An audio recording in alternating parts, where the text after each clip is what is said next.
ओला दुष्काळ जाहीर करा, शेतकऱ्यांना तात्काळ आर्थिक मदत द्या, शिवसेनेचे तहसीलदारांना निवेदन।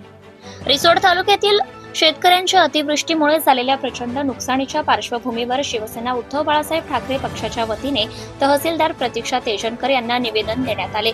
या निवेदनात वाशिम जिल्हा ओला दुष्काळग्रस्त घोषित करावा, प्रत्येक शेतकऱ्याला 50,000 रुपयांची तात्काळ आर्थिक मदत द्यावी आणि प्रलंबित कर्ज तात्काळ माफ करावे अशा ठोस मागण्या करण्यात आल्या।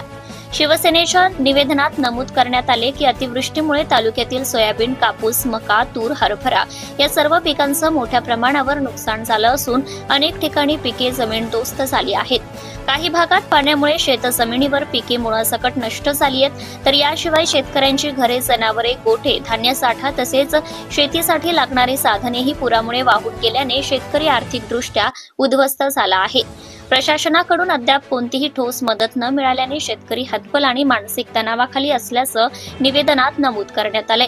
त्यामुळे शासनाने कोणतेही निकष न लावता रिसोड तालुका ओला दुष्काळग्रस्त घोषित करून तात्काळ मदत थेट नागरिकांच्या खात्यात जमा करावी अशी मागणी करण्यात आली आहे। यावेळी शिवसेनेचे संपर्क प्रमुख विश्वनाथ सानप, उपजिल्हा प्रमुख डॉक्टर चंद्रशेखर देशमुख, तालुका प्रमुख नारायण आरू, शहर प्रमुख संजय इरतकर, युवासेना तालुका प्रमुख डॉक्टर गजानन सानप तसेच अन्य पदाधिकारी मोठ्या संख्येने उपस्थित होते।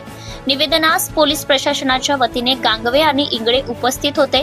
वेळेत मदत न मिळाल्यास शिवसेना तीव्र आंदोलनाचा इशारा यावेळी देण्यात आला आहे। जनता टाइम्स जटा टीव्ही चॅनलसाठी वाशिम जिल्हा प्रतिनिधी Atmaram Jadhav. Subscribe now and press the bell icon. Never miss an update.